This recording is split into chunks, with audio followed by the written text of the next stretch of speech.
Los saludos son para desear un día muy especial hoy en una jornada que dice el calendario pertenece al martes 29 del mes de octubre. Así que aquí les saludamos en equipo Pablo Macchini, Nelson Rodríguez, Yanessia Espinal. Hay que arreglar esto, porque esto va demasiado rápido. No hay forma. Buenos días, país, buenos días. Pero no hay manera de ralentizar el tiempo. Señor, estamos a 3 días de noviembre. Ya yo hice más sabor, o sea que estamos en pura Navidad. Ay, qué chulo. Metido en serio ya. Entonces, no, porque ayer en la tarde fue la fiesta de Navidad de CDN. No recuerdo. Entonces, a ver si alguien arregla esto, porque esto va muy rápido. Ya a uno le duele cumplir años. Entonces ya, vamos a ver qué podemos hacer. Buenos días, compañeros. Pablo? En mayo, pero duele. No, o sea, yo no tengo una edad que ese tema no se toca, ¿tú entiendes? O sea, el cumpleaños, sigamos hablando.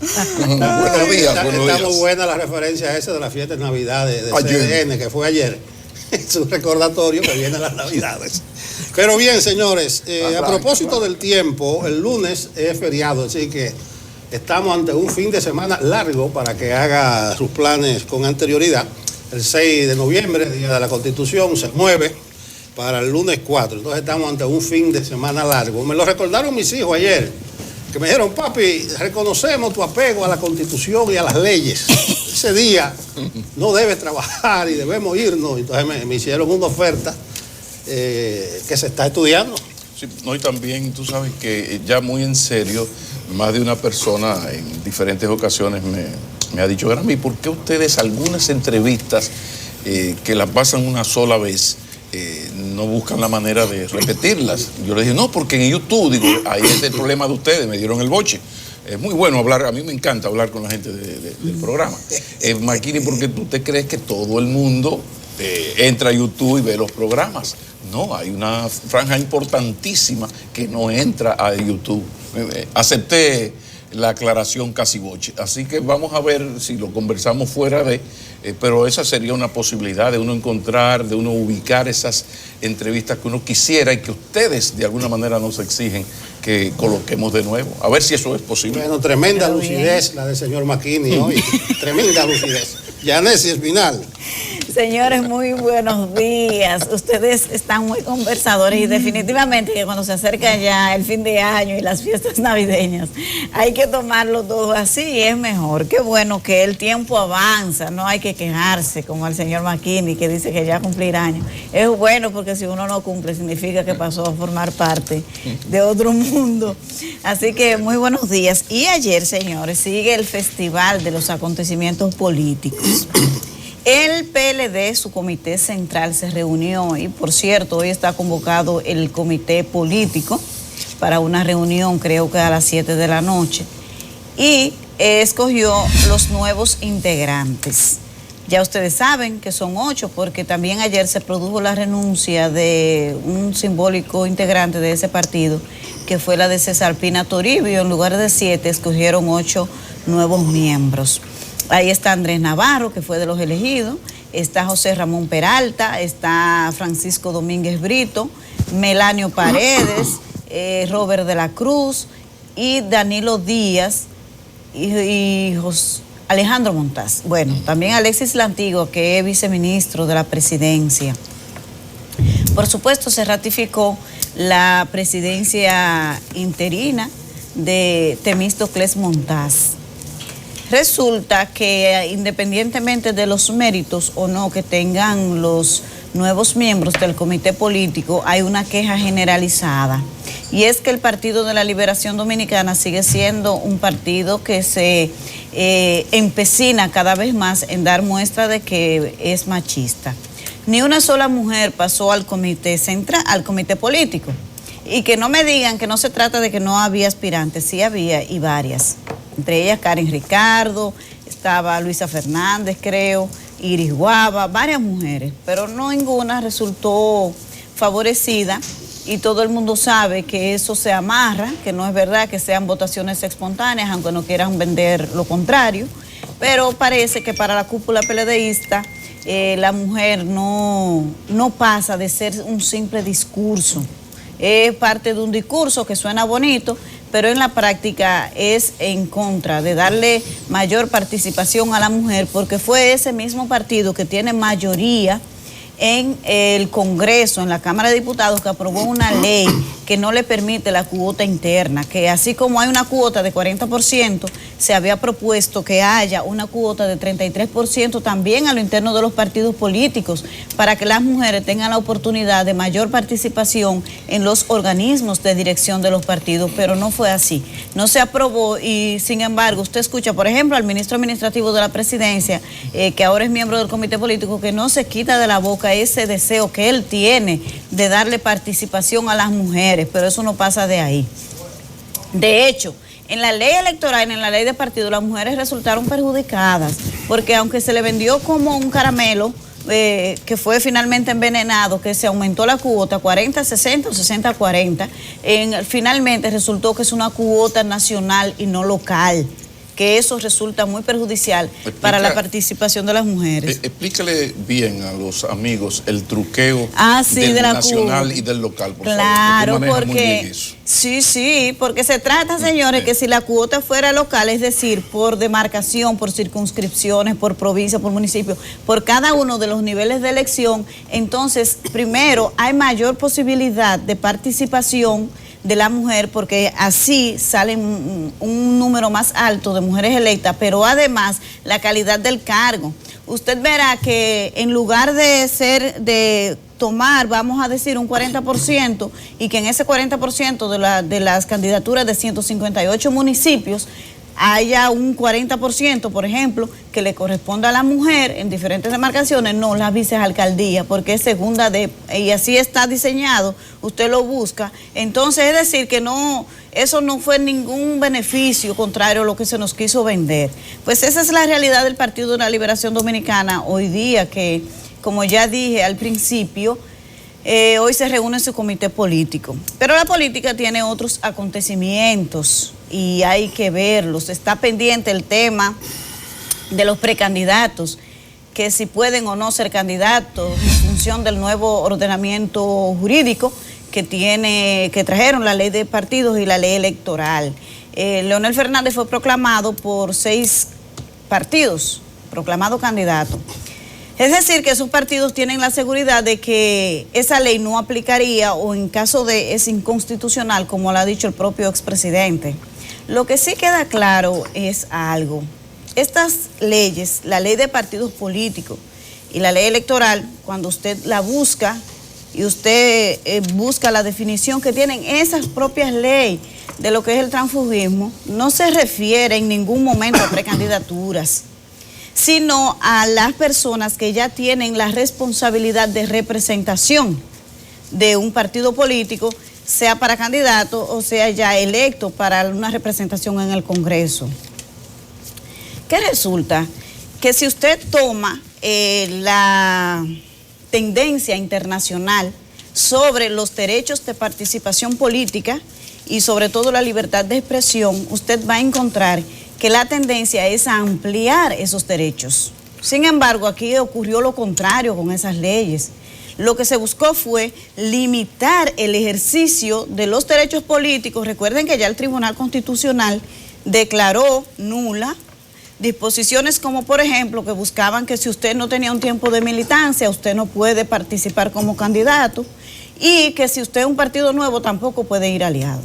Es decir, que esas son disposiciones que lo que buscan es limitar el ejercicio de los derechos políticos, cuando a nivel internacional la tendencia es a ampliarlos, porque eso garantiza la participación de las minorías en el ejercicio político. Sin embargo, aquí esas leyes dicen lo contrario. Y déjenme decirles que es aquí porque el debate se ha concentrado en una persona, que si Leonel puede o no puede. Mire, quítele el nombre de quien se trate y amplíe un poco más el alcance de esa disposición. Esa es de la peor de todas, de las que se aprobó, la que más limita, es la que tiene consecuencias más nefastas para el ejercicio de los derechos políticos, porque es una ley diseñada para el control de cúpulas. Las cúpulas controlan y yo decido quién va y quién no va. Bueno, pero si por ejemplo Adisburgo gana en una primaria, no, pero la cúpula decide que ella va por encuesta. o en una convención de delegados, porque ahí ella pierde, le aplicamos eso. Y no solamente no puede presentarse como candidata de este partido, sino que de ningún otro, porque ya perdió. O sea, amplíen un poco lo que esto implica para el ejercicio pleno de los derechos políticos. Así que yo creo que esa disposición, si la someten al examen del Tribunal Constitucional, no lo pasaría. Además, hay sentencias ya que han sido desde el 2002, la Suprema Corte de Justicia emitió una sentencia que dice que ninguna ley puede exigir requisitos adicionales a lo que establece la Constitución de la República para las aspiraciones a cargos de elección popular. Y lo ratificó el Tribunal Superior Electoral en el 2012 en otra sentencia. Es decir, que la jurisprudencia electoral en la República Dominicana es una tendencia a ampliar y a no limitar los derechos del ejercicio de los derechos políticos. Así que hay muchísimas cosas, hay otros temas, 5 partidos que se quedaron sin candidato presidencial porque no lo presentaron en la fecha y habría que ver qué va a hacer la Junta. Y además cometieron la infracción o el error de reservarse esa plaza cuando la ley y una sentencia del Tribunal Superior Electoral dice que no, que la candidatura presidencial no se puede reservar. Entre esos partidos está el Partido Revolucionario Dominicano, que es el principal aliado del Partido de la Liberación Dominicana. Así que hay muchos temas con relación a la política que en esta etapa seguirá ocupando la opinión pública. Déjame retomar lo del Comité Central del PLD. No tengo la totalidad. El Comité Central bajó a 519 miembros, se decía ayer, pero no escuché una versión oficial. Incluso estaba tirando números con la directora del canal mientras se desarrollaba el Comité Central, porque en un momento se decía que había 402 miembros presentes. Si son 519, antes eran 635, 619, 603. Eso es lo que hay que precisar.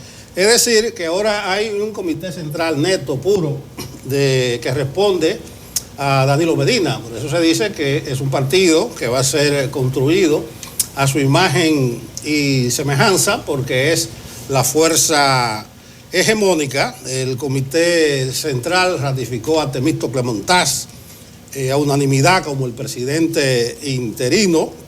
Hay 13 secretarías que hay que llenar, le dieron esa potestad al comité político. Los miembros faltantes del comité central se dejaron para después de las elecciones de mayo, o sea, para el congreso del partido, que serían 100, 83, 102, cuando se transparente esa contabilidad.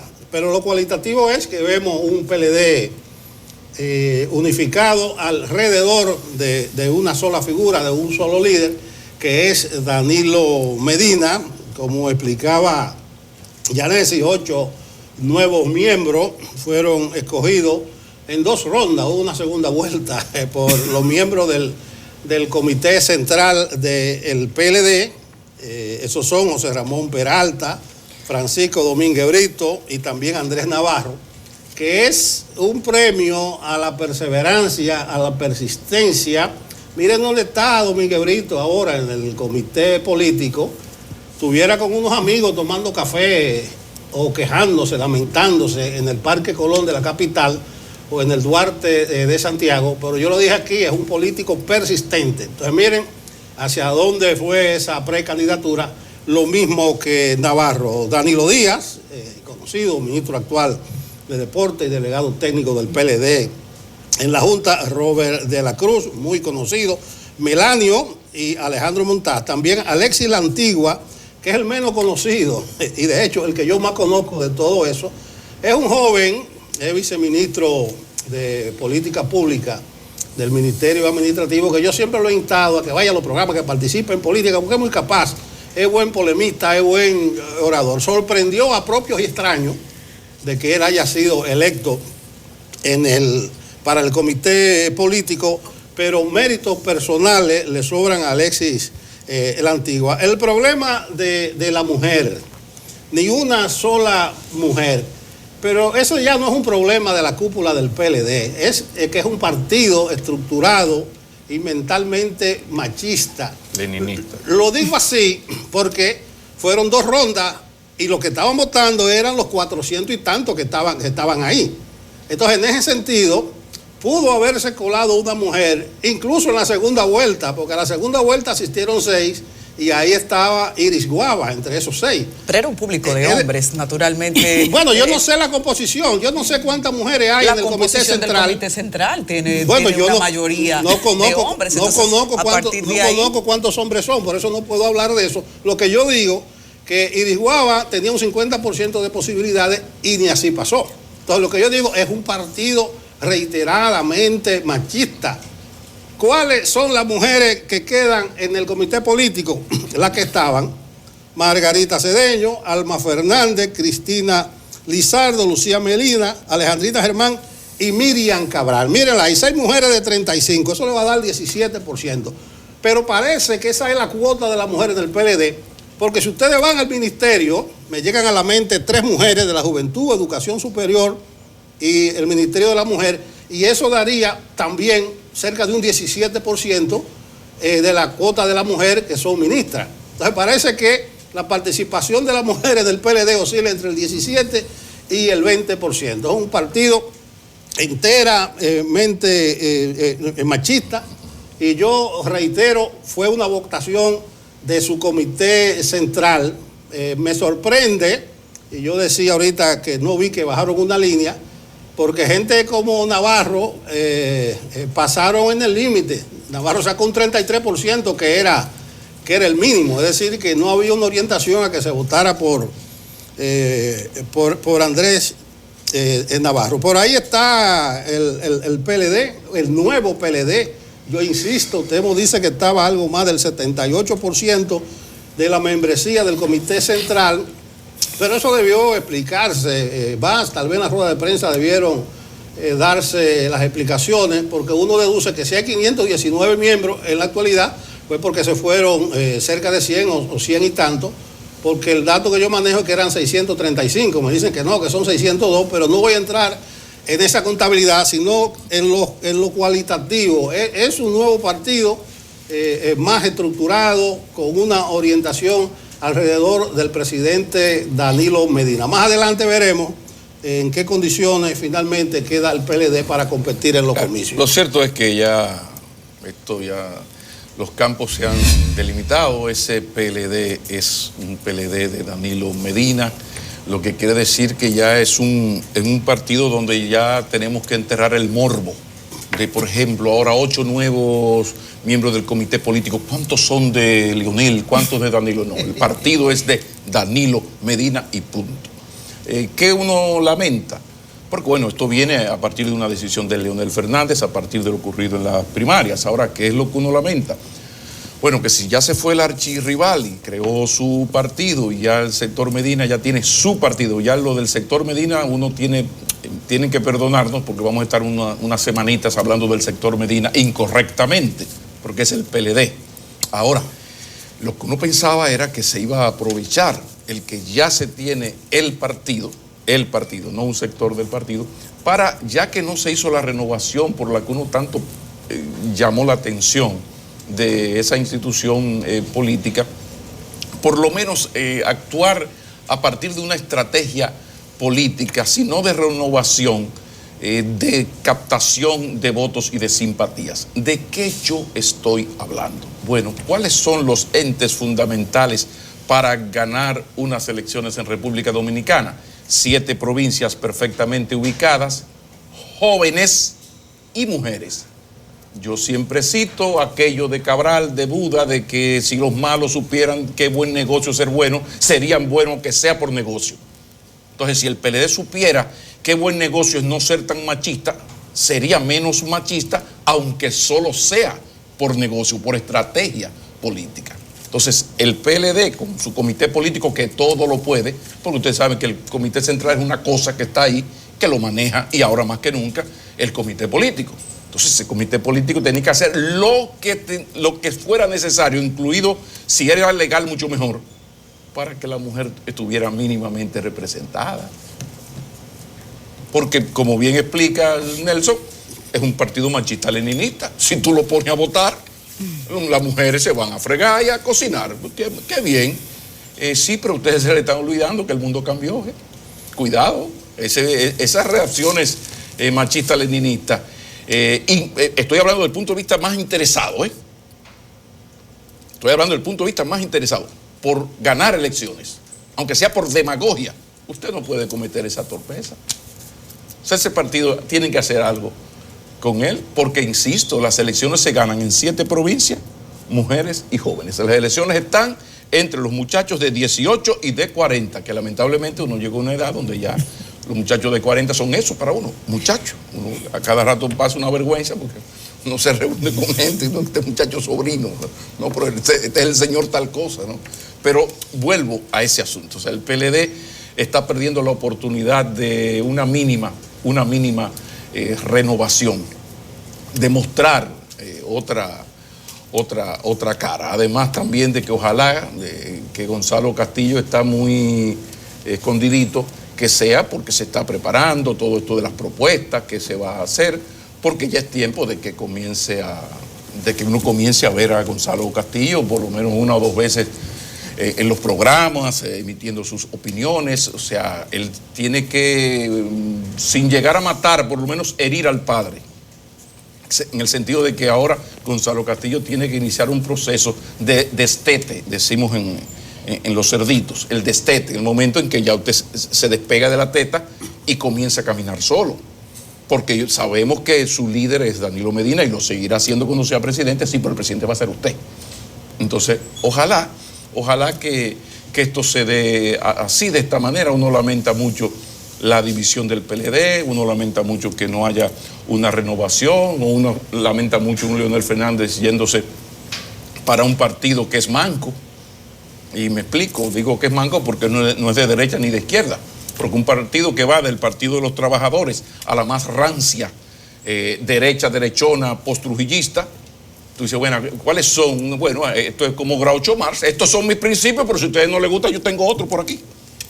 Entonces, ese PLD ha perdido la gran oportunidad de unificarse, de que esos 2 líderes llegaran a un entendimiento y fueran la garantía de unas primarias transparentes, sin chanchullos, y por ahí va la cosa.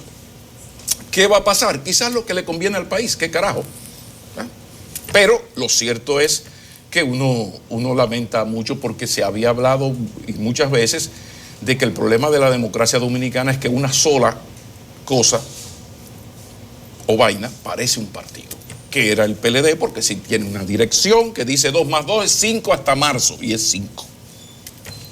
Una dirección política que diseñaba una estrategia y la ponía en ejecución. De repente no ha habido renovación, está llegando el invierno, hay un desgaste, el escenario político se ha transformado totalmente. Aquí no se sabe ahora mismo dónde está el dinero, aquí no se sabe de nada. Yo solo sé que no sé nada, estamos a los Sócrates nosotros. Yo solo sé que no sé nada. Ahora, lo que yo sí sé, y giro el tema, esto sí que es grande. Ve qué vaina. Resulta que el Sistema Nacional de Salud, el sistema, durante mucho tiempo nos explicó y nos convenció de las bondades de la Estrategia Nacional de Atención Primaria, de ofrecer la atención primaria. Nos dijo cosas maravillosas si uno las consultó y era verdad. Por ejemplo, que mucho más del 80% de los casos que llegan a un hospital, si hubiese una unidad de atención primaria en el barrio, se quedaba en el barrio. O el 80-85% de los problemas que usted se siente son caballá que un médico internista, un médico y punto, se los resuelve. Pero ¿qué pasa? Que hacer esto significaba afectar a sectores de mucho poder y de capacidad de dañar. Y los gobiernos, cuando se trata de afectar a las élites y esas élites aprietan, ese gobierno recula, y más en un año preelectoral, y lo que es peor, a 4 meses de un proceso electoral. Entonces, de repente, nos convencen de las bondades de ese servicio, de esa estrategia de las unidades de atención primaria, que significa una reducción de gastos increíbles. Significa la demostración de que el gobierno está preocupado por la calidad del gasto. Entonces ahora me dice, no, lo que pasa es que montar eso, Maquinini, vete al paso, que es que montar eso supone unos 2.000 millones de pesos al año. Y yo le digo, ajá, ¿y cuánto se ahorra el Estado del dinero de los contribuyentes estableciendo la unidad de atención primaria? Porque usted lo botó la novia y por estrés le duele el estómago, puro estrés, y usted va donde un especialista y fácilmente le dice, mira, esto podría ser una úlcera, vamos a hacerte una endoscopia, tómate Nexum que cuesta 3.000 pesos durante qué sé yo cuántos meses.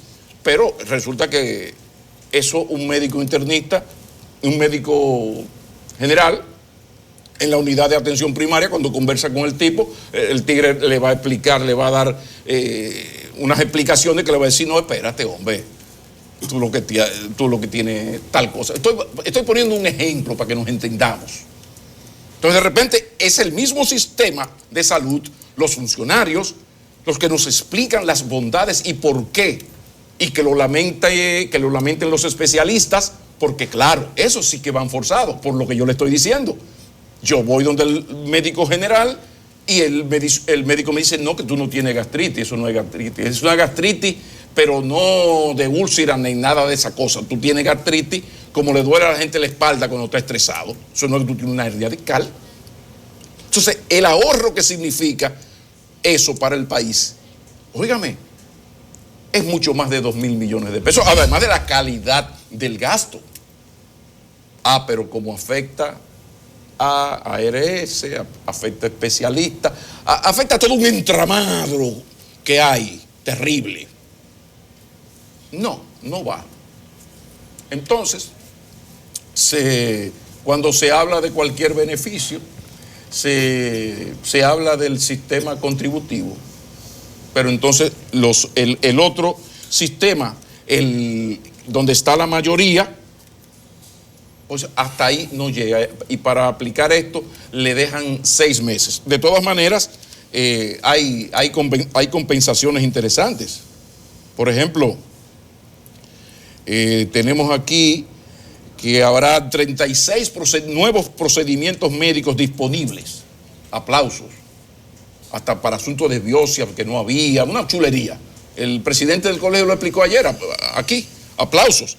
Sí, pero resulta que para todos los afiliados del régimen contributivo del seguro familiar, entonces, todas esas chulerías que uno aplaude, saludos, muy bien, sí, pero para el régimen subsidiado, donde está la mayoría de los pobres más pobres entre los pobres pobrísimos, eso va a entrar dentro de 6 meses. Y usted sabe cuando un político le dice a usted, y dentro de 6 meses, porque aquí hay una ley nacional de salud que mandaba hacer estancias infantiles desde el 2002, y la comenzó a hacer Danilo Medina en el 12. Y estos 10 años, ¿no había gobierno? Sí, había gobierno. Y la ley no mandaba eso, también lo mandaba. Agarren la ley de Estrategia Nacional de Desarrollo para que ustedes vean todas las decisiones que favorecen a las grandes mayorías, pero afectan un poquito a las élites insaciables, se postergan. Entonces ahora nos dan este caramelito de los 36, saludos, aplausos, 36 procedimientos. Qué chévere, subieron de 300 a 500 pesos, saludos, el pago de la consulta. Sí, pero no es por ahí que prende, ¿no? Por donde prende es por el servicio de atención primaria. Entonces ese servicio de atención primaria va a ser postergado, porque aquí siempre hay unas jodidas elecciones que ganar y unos sectores que son insaciables, terribles, que no se pueden tocar. Y hay que ganar unas elecciones, y esos sectores le han demostrado al gobierno que tiene los juegos pesados, porque aquí cuando el gobierno, ese mismo Danilo Medina, que tomó una serie de compromisos que tenía el PLD y el gobierno con el pueblo dominicano y comenzó a ejecutar eso, y hablo de estancias infantiles y puedo hablar de 20 cosas más, sí, pero cuando habló de exenciones, de revisar las exenciones fiscales, 267 mil millones de pesos anuales y aumentando, cuando habló de revisar una por una esas exenciones, los príncipes del capital agarraron y casi le formaron un partido Y ustedes recuerdan, aquí se ha vuelto a hablar de pacto fiscal y de revisión una a una de las exenciones fiscales. No. Mientras tanto, cada día más ese gobierno es eficiente para recaudar, sobre todo cuando se trata del honorable club de los pendejos, que somos la mayoría de la gente que trabajamos y que presentamos nuestros impuestos. Pero lo cierto es que uno lamenta que aquí siempre haya unas elecciones que ganar y para eso se sacrifique la institucionalidad, la calidad del gasto, la transparencia y muchísimas cosas más.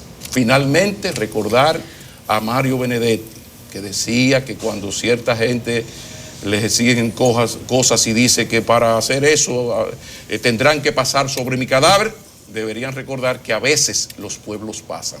A veces los pueblos pasan y por eso está pasando lo que está ocurriendo en Chile. Antes de la pausa, yo quiero recordar que hoy sigue el caso Odebrecht. Le corresponde a Andrés Bautista presentar sus incidentes y excepciones, siempre abogado, que se le dé seguimiento a ese caso. Pero lo menciono por dos razones. Primero, le están sacando a Temístocle Montá frecuentemente que él tuvo en el expediente de Odebrecht en un principio.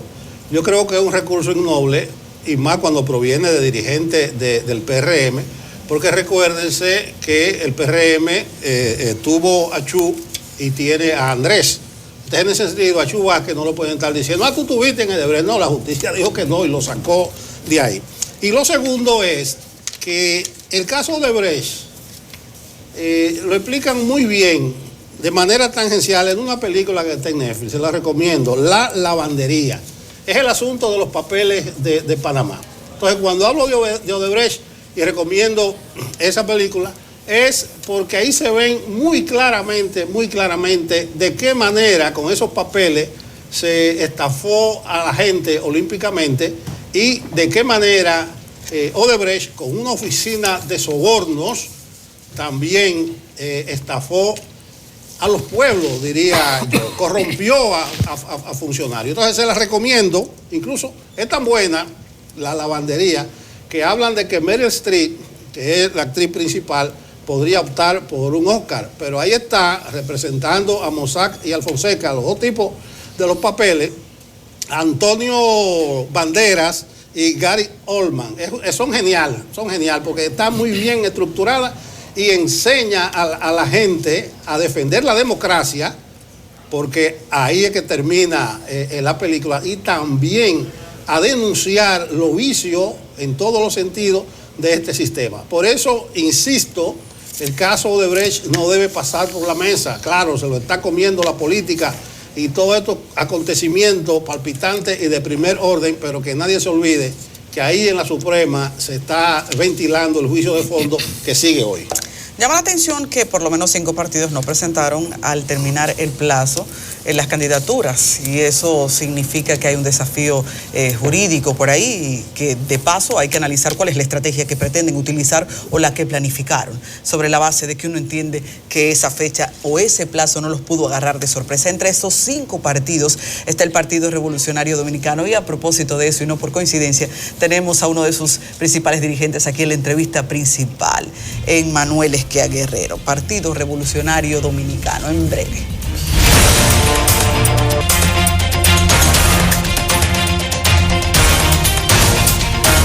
Continuamos en Enfoque Matinal. Todo un placer, todo un inmenso placer recibir aquí al doctor Emmanuel Esquea Guerrero, una de las referencias éticas de la política dominicana. Bienvenido, doctor.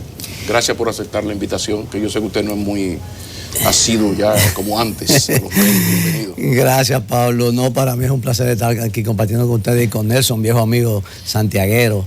Me entrevistó muchas veces en Santiago, ¿eh? Sí.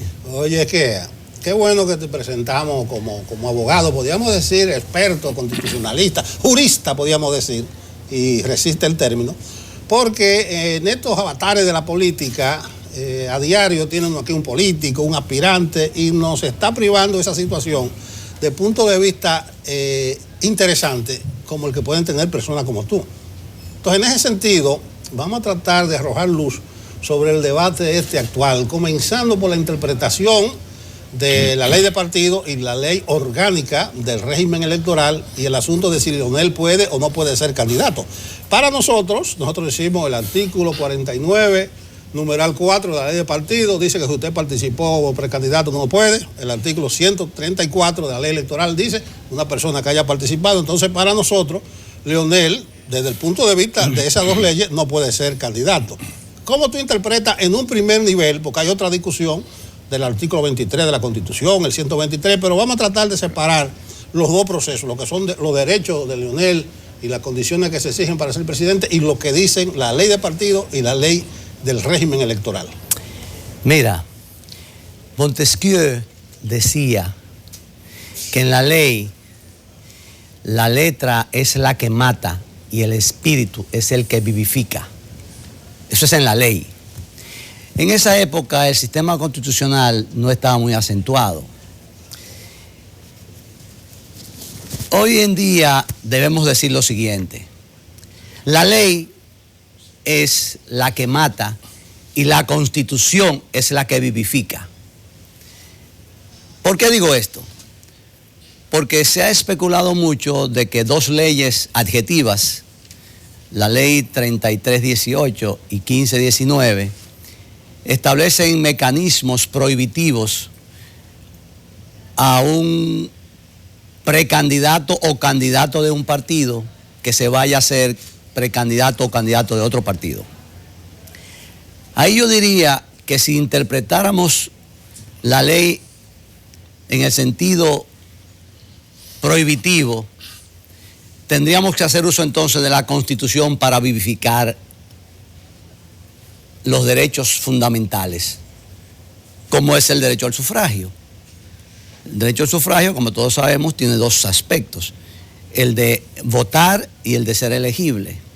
Entonces, si tú aplicas la ley, tú estás atentando a un derecho fundamental que es el de ser elegible, porque ese individuo que fue candidato en un partido, si tú le prohíbes que sea candidato en otro partido, tú estás afectando sus derechos. Pero no solamente eso, sino que además tú estás afectando el derecho de los que votaron por él en esa primaria, porque esos que votaron por esa primaria significa que quieren que ese sea su candidato. Está afectando entonces el sufragio en la parte activa. Entonces, cualquier interpretación de una ley adjetiva tiene que ser consona con el espíritu de la Constitución. El espíritu de la Constitución es preservar los derechos fundamentales, a tal punto que hay un artículo en la Constitución, el artículo 74, párrafo segundo, que dice que la interpretación de los derechos fundamentales tiene que hacerse de manera tal que no afecte el derecho que se quiere proteger. Entonces, ¿qué resulta? Que el derecho que quiere proteger la Constitución es el derecho al sufragio. Y entonces una ley adjetiva atenta contra ese derecho cuando establece una restricción, una prohibición.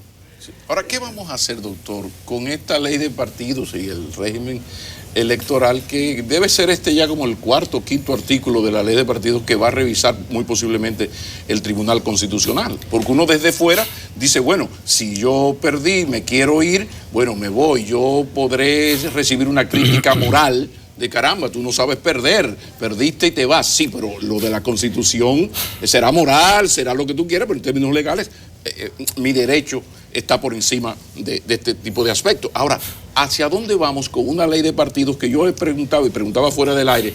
Doctor, ¿y no hay asesores jurídicos en el Congreso Nacional? Porque estos son dos adefesios, no pasan 3 meses sin que haya un artículo que aparezca que es relativamente fácil rebatir. Te voy a decir por algo. favor, por favor. Eso nos lleva a un tema más importante y más trascendente. Por favor. Que es el siguiente. Ese Congreso es una olla de presión. Ahí se salcochan las cosas. Ahí no se analiza nada. Y voy al caso con ejemplos. Sí. Resulta que el artículo 89 de la Constitución, o 98, soy malo para los números, establece que la ley se conoce en 2 lecturas y que debe haber un día de intervalo. Un día de intervalo para que después de la primera lectura los legisladores se vayan a su casa, consulten, reflexionen, y luego vuelvan al hemiciclo 2 días después a conocer ya con sosiego, con calma, esa ley que ellos aprobaron en primera lectura. ¿Qué pasa?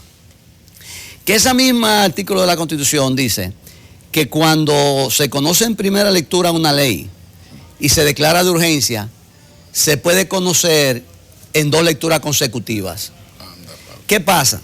Que el reglamento del Senado y la Cámara de Diputados establecen que esas 2 lecturas consecutivas son inmediatamente. Es decir, que se conoce una ley ahora en primera lectura y los que no están, se dio el caso, te voy a mencionar con ejemplo, se dio el caso de que se aprobó la ley del presupuesto nacional del año 2019, en diciembre del 18. Y hubo 22 diputados que no estaban en la segunda lectura, porque se aprobó en primera lectura, inmediatamente en segunda lectura, y 22 no estaban, y esos no fueron avisados que se iba a conocer en segunda lectura.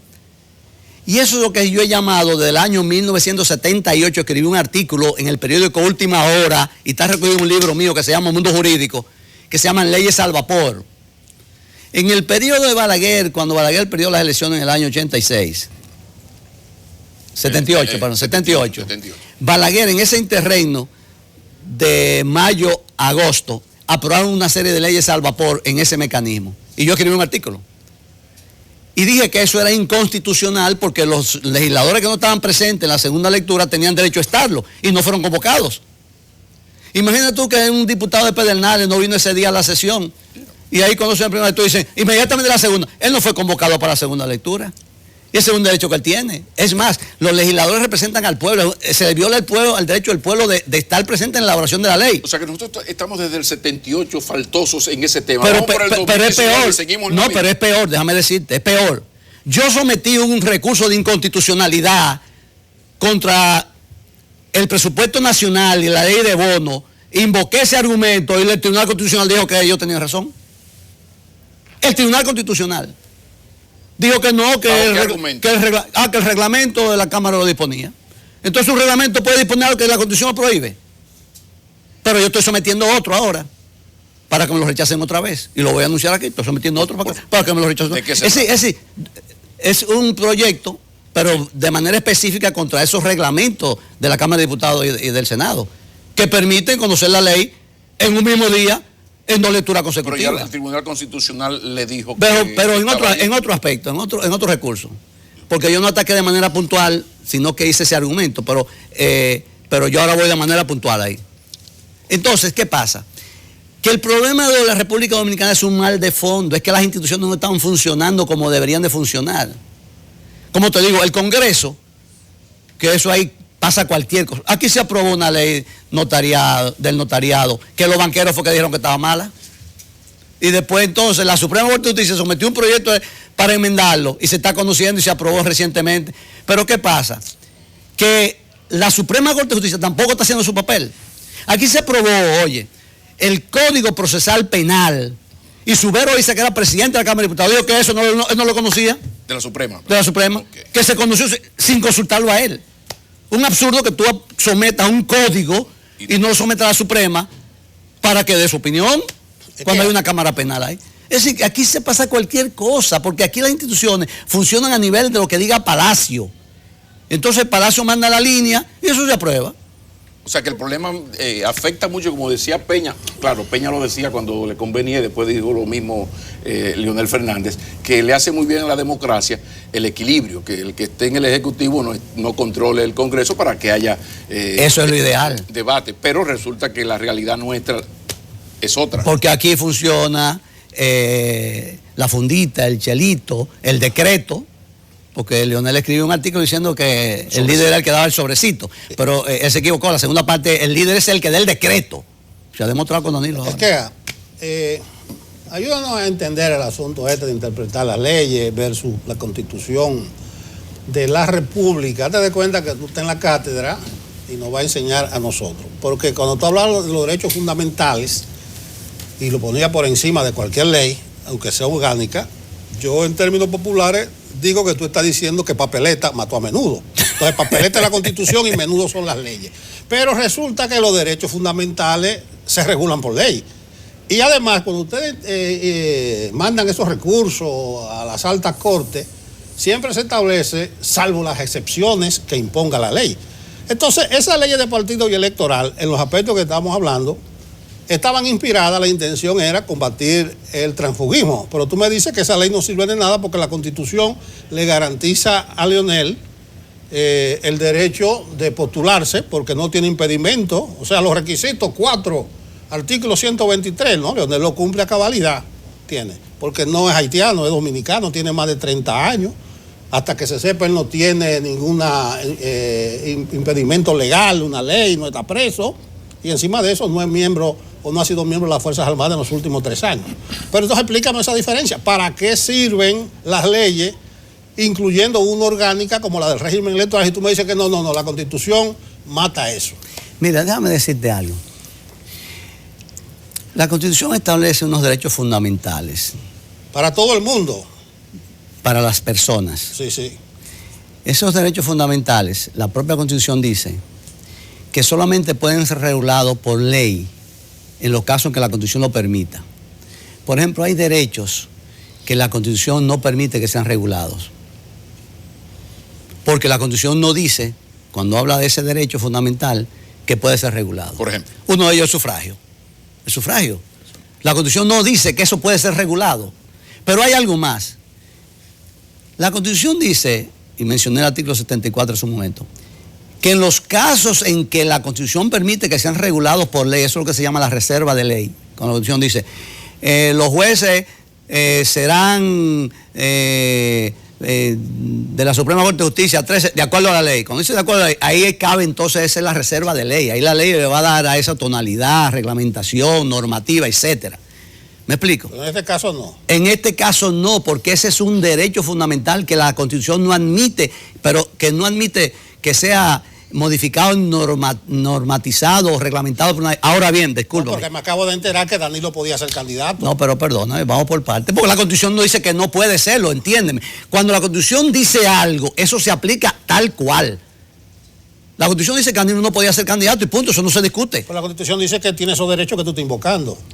Pero ella misma dice que no puede ser candidato. O sea, la Constitución te da y te quita. El transitorio era el problema. Claro, la Constitución te da y te quita. Sigue en tu vida. ¿Me explico? Entonces, Sigue. Lo que tú tienes porque te lo da la Constitución y lo que te quitó porque te lo quitó la Constitución es válido.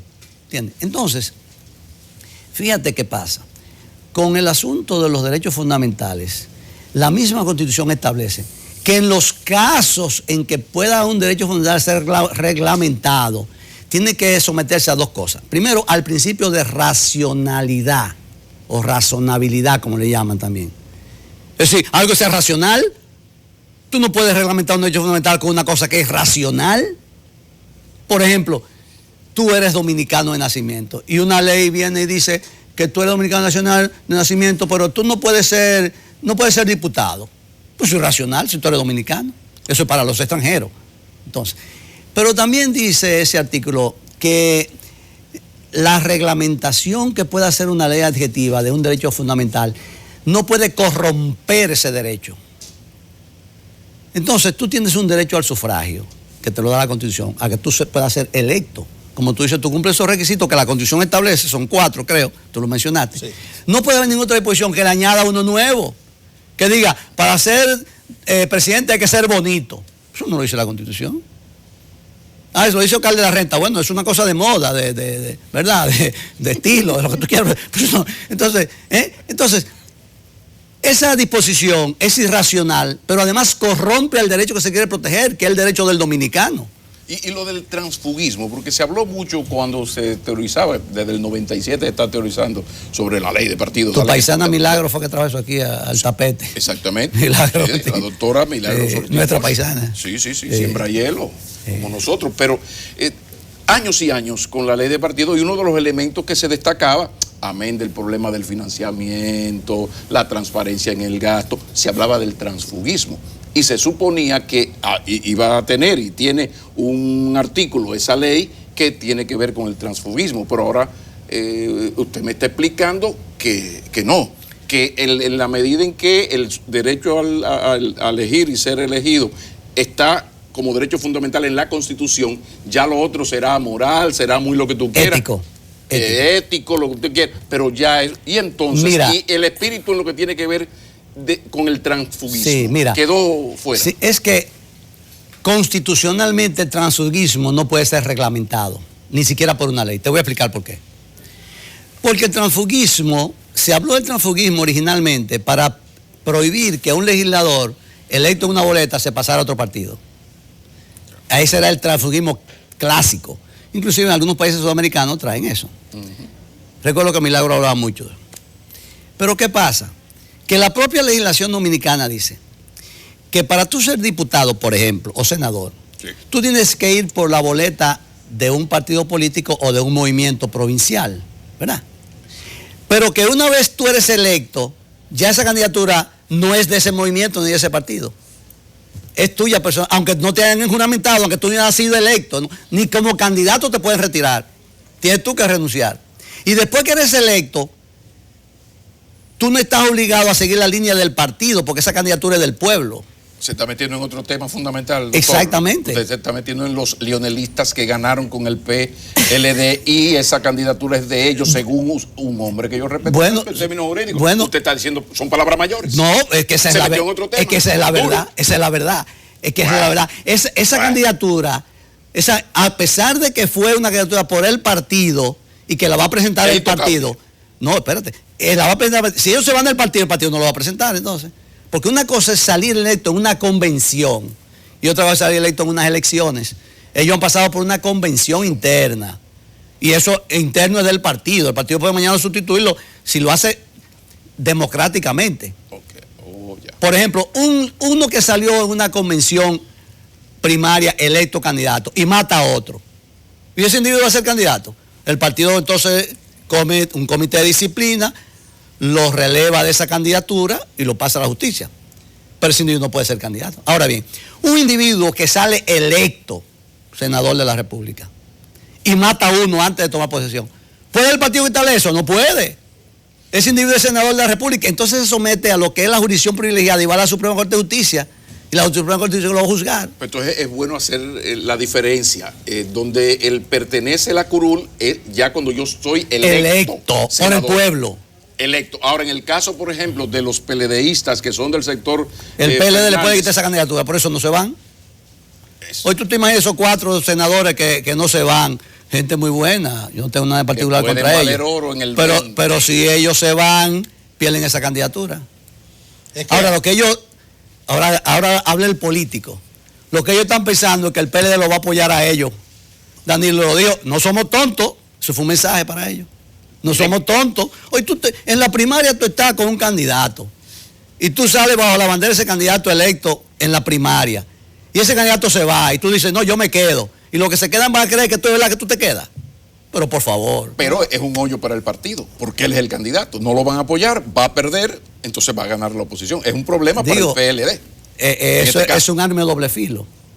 Porque me imagino que el candidato lo que quiere ganar él, no que pierda. Ahí está la revelación de ayer. El tema es interesantísimo, el tema político. Incluso está la revelación de ayer del esposo de la senadora actual y que resultó electa por la Romana. Correcto. Que le explicó qué es lo que van a hacer. Ella está ahí. Incluso expresó una palabra que se puede malinterpretar, que se la tendrán que chupar, dice él. Eso es relativo, porque un partido puede relevar una candidatura. Bueno, ahí dice la ley que te hacen un comité disciplinario y te aplican traición al partido. Pero no lo dispersemos. Vamos a los escenarios. ¿A dónde va? No, al contrario.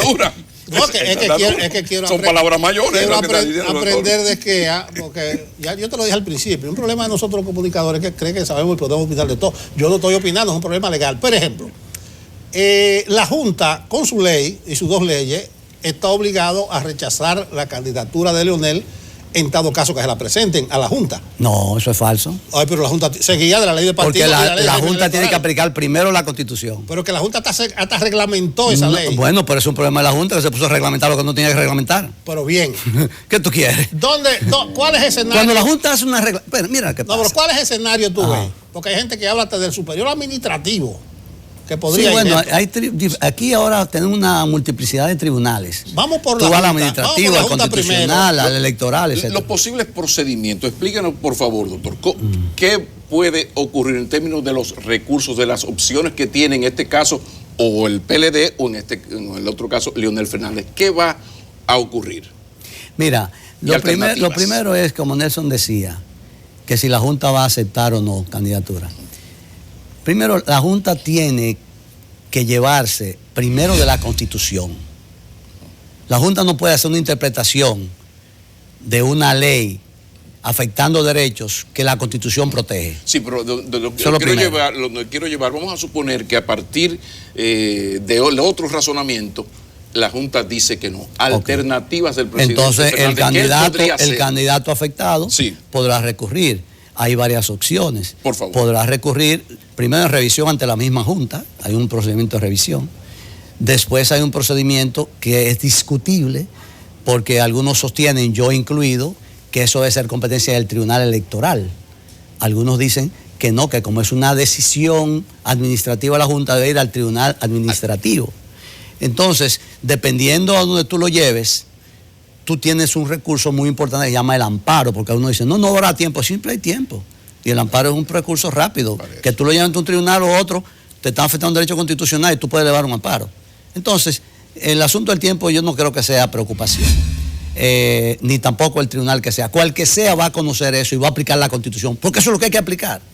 En última instancia llegará al Tribunal Constitucional. Y el Tribunal Constitucional ha dicho en múltiples oportunidades que los derechos fundamentales no pueden ser regulados por ley cuando esos derechos fundamentales afectan al derecho protegido. Por ejemplo, aquí se dio un caso en el año 2002 en que una resolución de la Junta Central Electoral estableció que los diputados tenían que vivir en la provincia.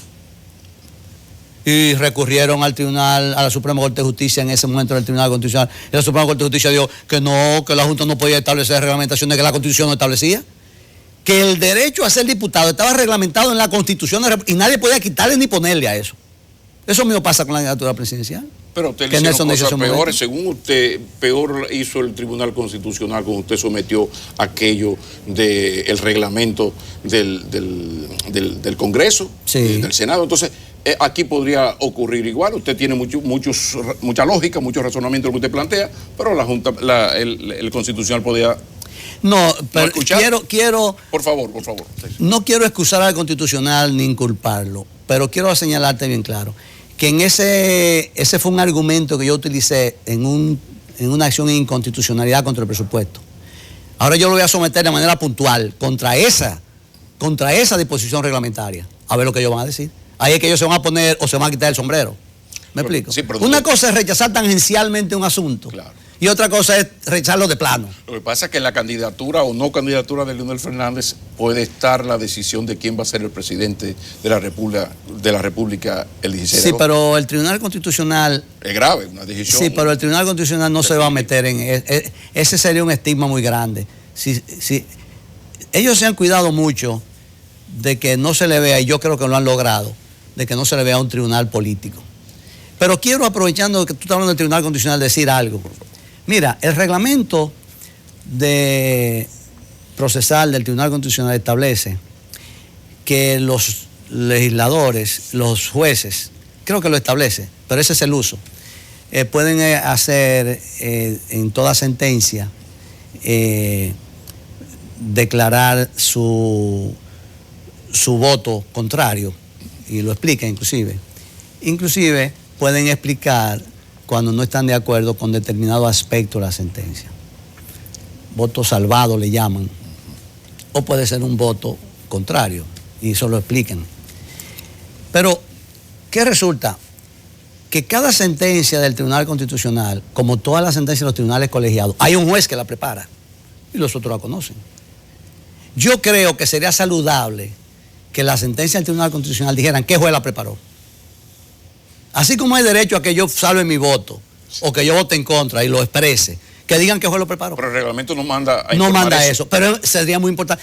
¿Cuál sería la ganancia? Pero perdóname, Nelson, no veo ganancia. Esa idea no es mía, tampoco quiero atribuirme cosas que no son mías. Eso lo está haciendo la Corte de Apelación.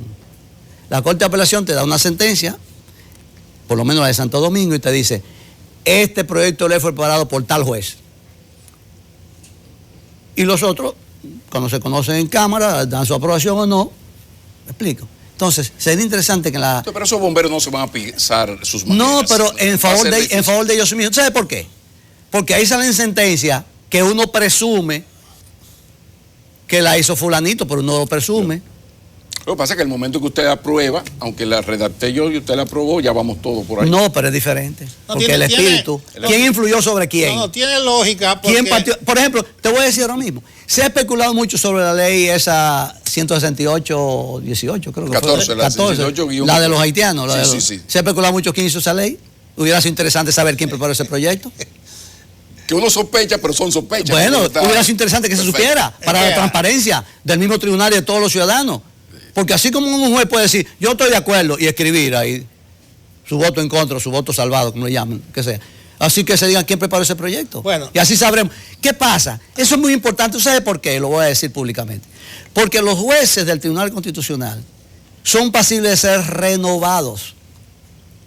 Y es importante que se sepa quién ha trabajado y quién no, y que sepa la línea de cada uno. Eso existe en Estados Unidos. Tal juez de derecho es de izquierda. Cuando incluso tiene nombre, después tiene apellido. Exactamente. Se queda con el apellido. Entonces, eso debía de establecer en función de la transparencia. El reglamento del propio Tribunal Constitucional, el propio Tribunal, su reglamento puede decir. Vamos a dejar eso como tarea pendiente. Tiene cierta lógica, porque si existe el voto disidente, podía verse eso, pero es un organismo que toma las decisiones por mayoría. En el caso del Tribunal Constitucional, creo que son 9 mínimo que se necesitan. Mínimo 9. Así es. Pero no quiero desaprovechar tu presencia. Bueno, estamos hablando mucho del esquema el esquema jurista, el esquema abogado, que ha pasado por todas las instancias, hasta consultor jurídico del Ejecutivo, pero este país conoce muy bien al esquema político. ¿En qué tú estás, esquema? Pero más que en lo que tú estás, ¿qué tú estás viendo de la realidad nacional? Y si puede establecer alguna perspectiva y sacarme algunas conclusiones de hacia dónde conducirán estos caminos. Mira, yo recuerdo que mi abuela decía algo, Dios que nos coja confesado, porque lo que se vislumbra no es fácil. Pero por fortuna, yo recuerdo, yo tuve un profesor que decía que los problemas son para resolverlos. Entonces, por más grave que se vea la situación, siempre hay salidas. Yo creo que hay salida ahora. El país está en una especie de debacle política, porque aquí ya no se sabe quién es quién. Uno ve que los hermanos de 40, 50 años se pelean. Aparece, había en la mitología un monstruo de 2 cabezas, el bicéfalo. Aquí apareció un monstruo de 2 cabezas ahora. El PLD tiene 2 cabezas. Se dividieron. Ya hay un solo PLD. Ya hay un solo Fuerza PLD. Pueblo. Sí, pero eso es una ficción. Pero bueno, esa es una ficción política que tiene espacio legal. Entonces, obviamente, el doctor Leonel Fernández se fue del PLD. Yo digo que le llevará un 15% a la fuerza del PLD. Y con 5% más que él consiga con esos otros partidos de poca monta que él lo están apoyando ahí, llegará a un 20%, yo creo que sacará un 20% de la población del electorado. Es que eso forzará una segunda vuelta. Yo hice la pregunta, pero ahora que tú hablas de eso, tú tiraste un tuit en estos días muy polémico. Leonel cerca de 900,000 votos, pero 300,000 son del PLD, 300,000 de otra gente y él tiene como 300,000. Sí. O sea, ¿qué tal con lo que tú estás haciendo? No, yo hice un cálculo que con mi experiencia tengo 75 años de edad y 54 años en política. Así que para algo debe servirme. Yo dije que Leonel Fernández, de los 900,000 votos que sacó, casi 900,000, habían 30,000 que creen en Leonel Fernández, 300,000. Habían 300,000 de PLDistas que decían, yo estoy contigo, pero si tú te quedas en el PLD. Y habían 300,000 de gente de la oposición que querían darle un golpe a Danilo. Y votaron por Leonel Fernández. Ahora, esos 300,000 de la oposición van a votar por la oposición. Esos 300,000 del PD van a votar por Gonzalo. Y Leonel se quedará con esos 300,000. Sí, pero vamos entonces al escenario que parece obligado, que es la segunda vuelta. Correcto. Todo parece indicar Habrá una que segunda vuelta. yo había advertido que el PLD, si hay división, hay segunda vuelta. Es correcto. Ante ese escenario, ¿cómo lo ve el doctor Esquea Guerrero de un PRM que ya no es el partidito loquito del 2015, inventando ya una institución más organizada? El deterioro del PLD es más que evidente porque es un harakiri. el doctor Fernández con ese porcentaje que podría ser un poco más, un poco menos. ¿Cómo ve este escenario y con un electorado que no cree en nada ni en nadie? Mira, yo el panorama final que veo es el siguiente. El PRM liderando la oposición en primer lugar. El gobierno en segundo lugar y tercero, Leonel Fernández con su partido de la fuerza que se llama Leonel Fernández Presidente. Sí. Sí. Entonces, en ese panorama, ahí se verá si es verdad que Leonel está en contra de Danilo o que Danilo está en contra de Leonel. Esquea, para lo hondo, que te tenemos la orillita, Esquea, para lo hondo. En ese escenario, tú estás con un núcleo, Conciencia Nacional, que se llama. Sí. En ese escenario, ¿con quién tú te irías? ¿Con Luis o con Gonzalo? Porque tú no te vas a quedar al margen. No, Conciencia Nacional es un movimiento opositor. Nosotros salimos al aire tratando de unificar la oposición en torno a un candidato único, aquel que liderara. Hoy en día hay que admitir que el que está liderando la oposición mayoritaria es Luis Abinader. Pero te vas con Abinader entonces. Bueno, nosotros no hemos decidido todavía. Pero ya está claro. No, pero Pablo, la siguiente pregunta. Estoy siendo coherente. La siguiente pregunta. Tú hiciste una deducción. O sea, a la hora del nome, cuando se den esas tres fuerzas, tú te vas con Abinader. Ya entramos a la hora de las preguntas duras. ¿Cómo se explica que un hombre que es una referencia ética de la práctica política, porque aquí hay gente que uno sospecha, existe la posibilidad de que sean serias, pero hay otros que han demostrado en el ejercicio que son gente honesta y eficiente? Yo en eso le saco la comida siempre a Eduardo Estrella, a Emanuel Esquea, a mi dilecto Virgilio Bello Rosa, gente que uno estima, a Milagro Tibosh, doña Milagro y Belice Prat, por supuesto, pero me quedo por aquí porque de repente no menciono a doña Milagro porque doña Milagro está en su lucha. Doña Ibelice es una muchachita de 15 años, que Dios la bendiga. Todavía está ahí. Ahora, pero de repente yo veo a un hombre como Esquea que se ha apartado, crea este movimiento que es más un asunto de reflexión para hacer propuestas. Pero ¿por qué esa actitud tan radical del doctor Esquea Guerrero en un momento donde el problema fundamental del país es más que económico, ético? ¿Por qué usted sale de y no ve, por ejemplo, un PRM que ya hay para todos los gustos? Había pro Hipólito, pro Abinader. ¿Por qué? Porque pues ya lo del PRD ya es otra historia triste, pero ¿por qué? Mira, yo tengo un amigo que yo quiero mucho y que admiro mucho. Voy a omitir su nombre, pero en una oportunidad yo le pregunté, pero ¿por qué tú no perteneces a ninguna de esas asociaciones que hay? Y él me dijo, porque yo quiero equivocarme solo. Sí, pero ese razonamiento en política no va. Déjame decirte algo. No. ¿Qué pasa? Cuando tú eres miembro de un partido político, tú estás sometido, como las religiones, a una serie de dogmas, de decisiones partidarias con las que tú no comulgas. Entonces, llega un momento en que tú decides marginarte, porque o tú vives dentro siendo un opositor interno permanentemente, o tú dejas que ellos hagan lo que les dé la gana. Pero que en un partido político tiene que haber de todo, bueno, impresentable, maravillosa, gente ética. No, lo que pasa es que llega un momento en que tú te das cuenta en un partido político que el liderazgo de ese partido tiene una tendencia con la que tú no comulgas. Entonces tú llega un momento, insisto, en que tú dices, bueno, pues mejor me salgo yo para yo no ser el chico malo de la película. Y no hay la posibilidad de que haya una vuelta atrás, no hay. No, mírate, yo soy un opositor de nacimiento. Y yo siempre estaré del lado de la oposición.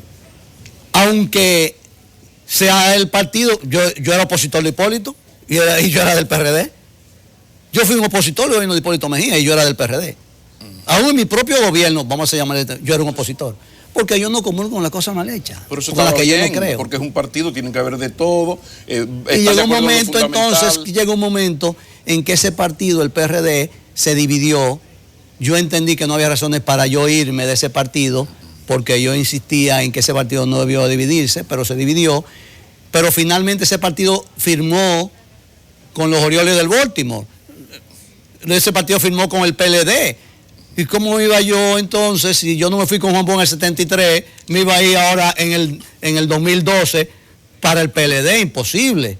Entonces yo me alejé, renuncié del PRD y me quedé solo. Pero han pasado los años, finalmente finalizando ya, no existe la posibilidad de que haya una reconsideración de parte del doctor Manuel Esquea Guerrero y de que se sume a algún movimiento. Ahí está la convergencia, que es muy amplia, ¿o no? Hay un poema de un poeta admirado por ti, por mí, que Nelson conoció también, aunque Nelson es de Cibao y este de San Pedro Macorís, que se llama Núñez de Rico, que escribió un poema y dice: ahora que vuelvo, Tom, pues ahora vuelvo, Tom, pero no al partido, vuelvo al escenario político. Mire que ya no hicieron señas.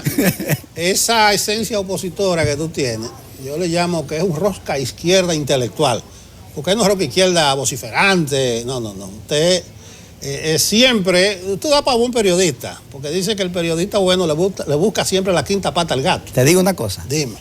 Yo me inscribí en la carrera de periodismo en la UAS cuando estaba en segundo año de Derecho. Me dio por ser periodista y me inscribí. ¿Tú sabes quiénes estaban conmigo? Juan Bolívar, este muchacho que fue director de Última Hora, Almanza, que está ahora de embajador, ¿cómo se llama? Alcántara, Aníbal, fueron compañeros míos de ese año. No me equivoqué. Ahora te digo. No digo que yo no seguí porque me di cuenta que... Tú sabes lo que usted se dice. lujo para un partido. Pero después terminé escribiendo una columna que me llamó... ¿tú mencionaste? No. Aníbal, el otro Alcántara. Alcántara me llamó. Tú tienes que escribir una columna. Me puse a escribir una columna semana en Última Hora. Todos los martes yo escribía Mundo Jurídico. Pero usted le hace falta al PRM. No, lo que pasa es, estamos como amigos, él dijo que somos amigos de viejo. O sea que le dicen a los amigos los mimados tiranos, porque le dicen las cosas. Dicen que tú estás fuera del PRM, pero tú lo que tienes es un sector externo de Abinader. Dicen eso. De seguro tú no lo has escuchado porque no son amigos como yo, tú. No, mira. Y que ese es un brazo externo. No, nosotros somos un brazo externo de la oposición. Pero y la oposición hoy en día la está encarnando a Abinader. Vamos a ver a dónde terminamos. Todavía nosotros no decidimos, somos un equipo. Doctor, volveremos a encontrarnos mucho. No, gracias por usted, qué interesante. Gracias por conocer y ver a Nelson. Tú lo dices. Una joven promesa, lo trajimos del Cibao ahora. Tú sabes que yo soy medio santiaguero, porque yo estudié un año en Comaima en Santiago. Pero no me gustó. Cuando aquí comenzó la revolución, yo me fui a Santiago. Hice el tercer año allá. Tenemos doble nacionalidad. No me gustó que dice, ver a Nelson, como dice todavía. No. Yo lo pensé, pero no lo iba a decir. Continúa el enfoque matinal.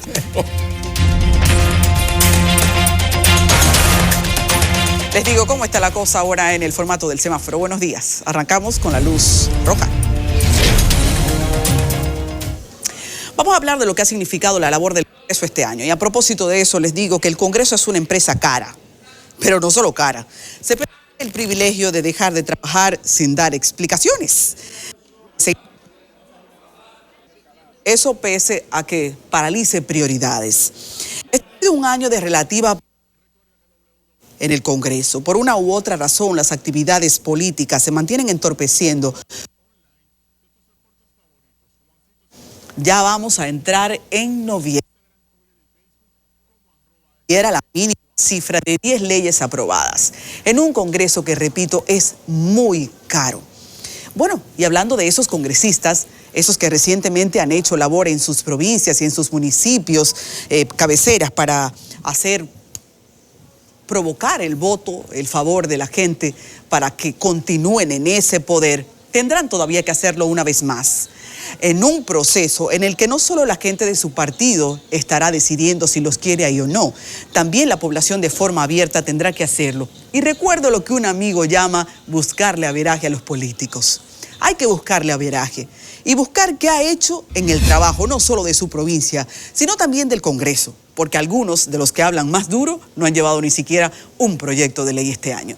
Repito, se trabaja caro ahí.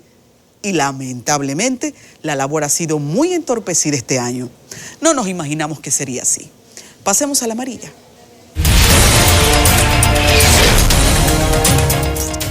Continúo con preocupación sobre los campesinos que ya ayer les informé están a las afueras del Palacio Nacional esperando que el presidente les escuche. Son representantes de la Unión de Productores Agropecuarios de El Ceibo y Atomayor Mamatingó. Pero no es coincidencia que estén ahí. Ya en algún momento han visto la cara del presidente de la República, que en su visita sorpresa número 191 del 10 de diciembre del 2017 prometió resolver el pesar que tienen más de 600 representantes de familias desde 1900 y pico, pero ya en el 75 el presidente Joaquín Balaguer les había confirmado por decreto que esas tierras serían suyas. No obstante, han sido desalojados en un proceso que ellos dicen ha sido de una cúpula económica política.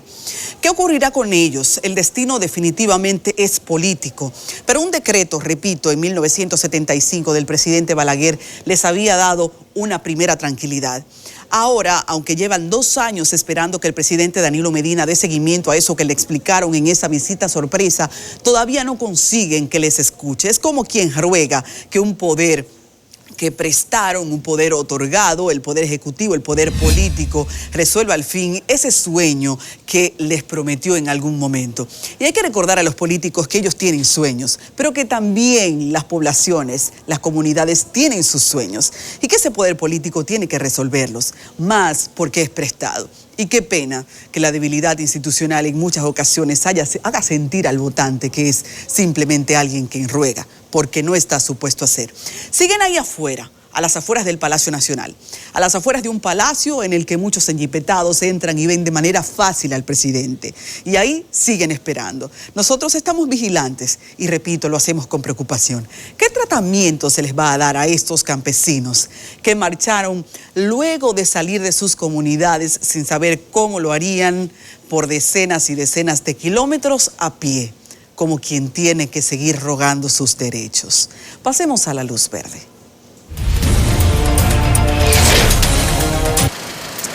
Hoy amanecí con deseo de votar y fíjense que no es un día de votaciones. Sí, irónicamente hoy quiero votar por la UAS y los invito a hacerlo.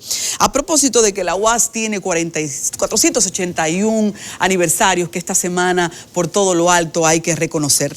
Recuerdo cuando salí de bachiller y cómo sus primeras aulas me permitieron ser una inquilina de turno. La UAS es uno de los más notables instrumentos de equidad, de inversión, de superación de la sociedad y de oportunidades. Ha disminuido la tendencia de que la pobreza sea igual a falta de educación.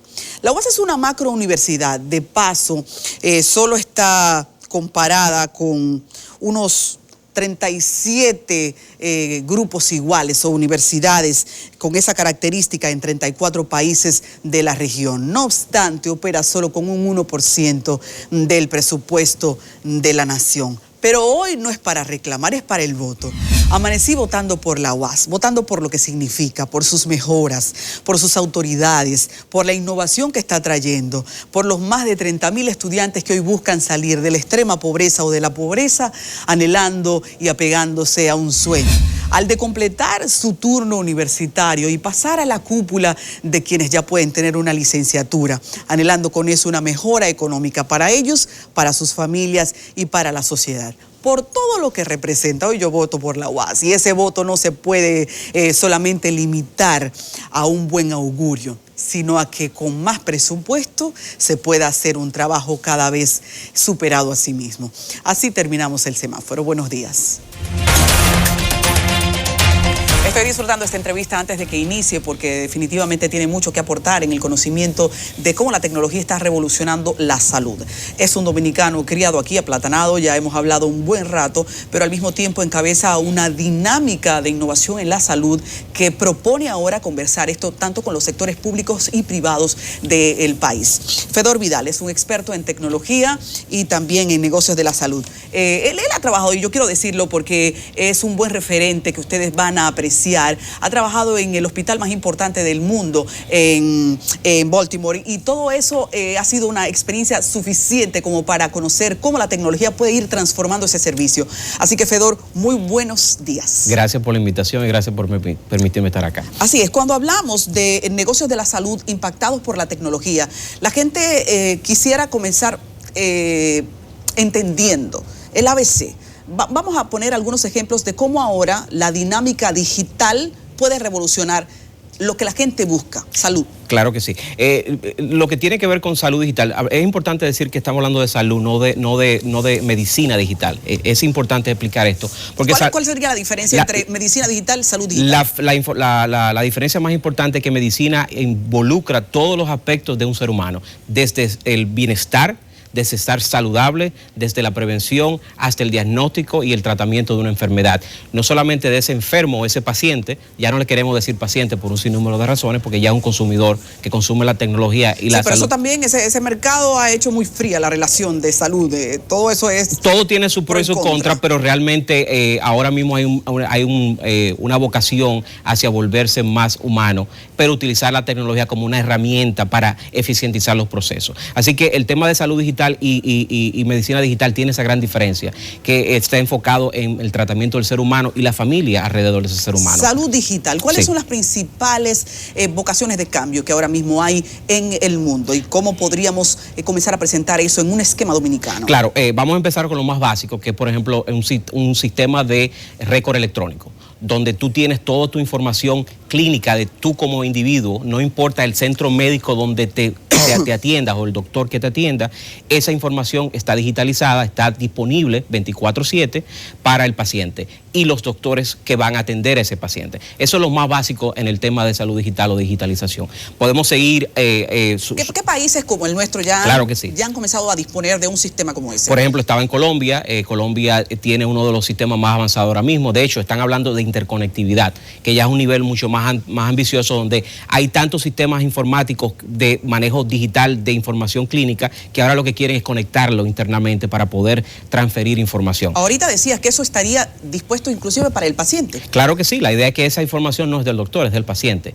Esa información es del paciente para que si él va a otro doctor no tenga que repetir la historia. El doctor pueda revisar su historia clínica, el doctor pudiera identificar todas las analíticas que se le hicieron. Lo más importante también, si seguimos en la escala, sería el tema de farmacovigilancia, el tema de interacción médica o interacción de medicamentos. Es algo importantísimo. Ahora mismo cuando recetamos una medicación, ese doctor quizá no tiene información de cuál otra medicación ha sido recetada por otro galeno y puede tener interacciones negativas. Estos sistemas ayudan que de una u otra forma los doctores puedan tener información sobre qué tipo de medicamentos pueden intervenir de forma negativa, que se llama farmacovigilancia. Recientemente el sistema de salud pública comenzó un plan piloto en algunos hospitales para que la gente pudiese reservar su cita vía telefónica, vía digital. ¿Tienes alguna información de cómo eso anda? ¿Qué puede costar que se masifique una iniciativa como esa? Yo creo que las alianzas públicas-privadas son críticas. Como te estaba comentando, en países como Venezuela, como Colombia, el tema, por ejemplo, de Brasil, México, la única forma que esto se ha sido masificado es con una alianza pública-privada, donde el sector privado puede ser la punta de lanza y el sector público de una u otra forma pueda beneficiarse de esta transformación. La salud dominicana ha tenido un precio muy alto en los últimos años a nivel del paciente, porque hay muchas iniciativas que se sabe que pueden ser positivas, pero son estorbadas por una cúpula. Así que nos gustaría saber qué puede costar al sistema implementar cambios como esto. ¿Qué sectores enfrenta?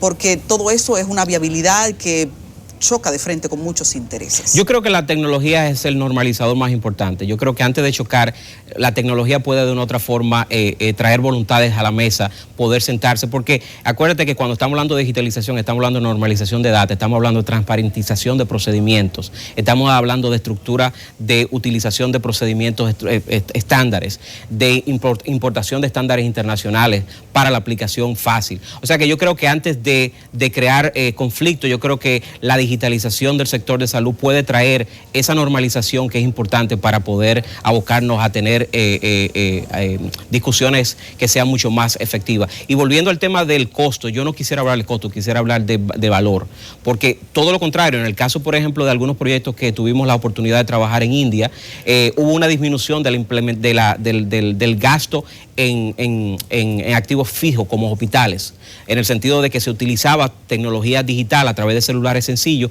para hacer triage o evaluación. El famoso triaje de priorizar el tipo de complejos, y eso se hizo de forma muy puntual en un lugar en India donde la población era bastante de bajos recursos. Se utilizó la interacción del celular, que ahora mismo creo que República Dominicana es el número 6º o el 5º en Latinoamérica a nivel de penetración de celulares, y se utilizó eso para poder identificar tendencias de data importantes para evitar tener que hacer costos, porque la salud dominicana y de Latinoamérica yo creo que es un tema es cara. Es cara porque no tiene una inversión interesante para poder digitalizar estos procesos. Fedor, es una preocupación para muchos el tema de que la digitalización desplace al médico. La automatización de muchos servicios apunta a futuro eso. ¿Qué puedes decirles a los sectores que confronten iniciativas como esta con el miedo? Que no deben tener miedo. Lo hemos visto en muchos países, específicamente en África, lo hemos visto en países en Estados Unidos. Todo lo contrario, lo que va a ocurrir es que van a haber procesos que ahora mismo los doctores lo utilizan de forma regular, que no le agregan valor ni al paciente, ni al doctor, ni al sistema. Son procesos que son totalmente de costo alto en el sentido de eficiencia. Todos esos procesos, lo que identifica la tecnología es ayudar a que eso se eficientice. Acordémonos que una máquina puede pensar mucho más rápido que muchas personas, pero el doctor nunca va a ser desplazado. Cuando digo el doctor, puedo también hablar de la enfermera, el personal técnico. Esa mano amiga, ese toque, esa mirada nunca va a ser reemplazado por una máquina, pero sí va a ser eficientizado, donde un doctor pudiera manejar 15 o 20 pacientes más de forma eficiente y de forma saludable y de calidad, sin necesidad de tener que invertir dineros que no tienen retorno necesario en la salud del país. Aquí hay un gran dolor de cabeza, y es que no hay recursos para implementar la atención primaria, pese a que se ha dicho que es la prioridad, que todo se va a organizar en función en que funcione, claro, en razón en que funcione la atención primaria. Pero cuando hablabas de la India, decías que hay un triaje que puede muy bien enfocarse, claro, por la vía digital. ¿Cómo eso puede ser un asistente a las debilidades de una atención primaria mala? Bueno, yo pienso que, número uno, estamos hablando, por ejemplo, de modelos de telemedicina, estamos hablando de modelos Explícate. Bueno, telemedicina quiere decir que tú no tienes que ir físicamente en lugar a un hospital para serte visto. Hay muchos tratamientos, muchas validaciones básicas que un doctor puede hacer de forma remota, con una videoconferencia, por ejemplo. El tema, por ejemplo, de interacción entre un especialista y un médico general. Imagínate que tú tienes un paciente en la frontera que necesita que un cardiólogo sea evaluado. Tú puedes tener una coordinación con telemédica para que ese doctor de primario pudiera de una u otra forma tener una teleconsulta con un doctor especialista en la ciudad sin tener que desplazar al paciente.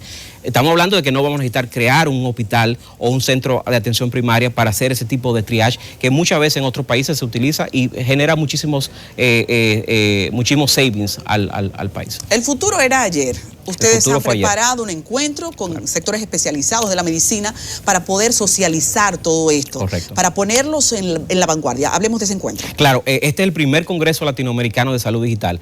Es un honor tenerlo en mi país. Primero porque no se ha hecho este tipo de congreso en la región, hay muy poco en la región. Creo que Brasil es uno de los que más avanzado está, pero Brasil está hablando de una economía totalmente diferente. Pero a nivel de Latinoamérica, de Centroamérica, de Sudamérica es uno de los primeros, si no el primero en el país. Tenemos de 30 a 45 expositores locales e internacionales que vamos a socializar el tema sobre transformación digital en el sector de salud. ¿Qué tiempo le puede tomar a un país llevar esto a la práctica? Hay un dicho importante que el hombre inteligente no comete sus errores él mismo, sino que ve errores de otro y trata de evitarlos. Y yo creo que eso es lo que estamos tratando de hacer con este Congreso. Es básicamente empezar a educar a todo el mundo para evitar esos problemas que hemos visto en otras sociedades. Yo creo que sí nos va a tomar tiempo, es un cambio de mentalidad, no un cambio tecnológico, aunque yo trabajo en tecnología y parte del Congreso va a hablar sobre el cambio de mentalidad, es un cambio de mentalidad del sector de seguros, es un cambio de mentalidad del sector público, de entender que la digitalización no es una tranca, es un avance para la eficientización del gasto. ¿La fecha del Congreso, sí, Salud Digital? Salud Digital, el Congreso de Salud Digital es el 15 15 de noviembre en Hotel Intercontinental. Las boletas están a la venta en congresossaluddigital.com, $150 entes individuales y $135 grupo de 3 o más. Vamos a contar con las palabras de apertura del ministro Cárdenas. Va a hablar un poquito sobre el punto de vista del gobierno en ese sentido. Vamos a tener expositores internacionales de muy alto calibre. Vamos a tener los principales conectores de ARS hablando sobre transformación de la ARS, transformación hospitalaria con el doctor Cambiaso. Tenemos un grupo donde van a estar todos los entes del sector hablando por primera vez en el país sobre transformación digital. Fedor Vidal, gracias por estar con nosotros. Gracias y buenos días. Salud digital, que sea un éxito, eso suena demasiado interesante y es una transformación que viene bien comenzar ya a socializar. Señores, vamos a una pausa. Gracias, Fedor. Gracias, buen día.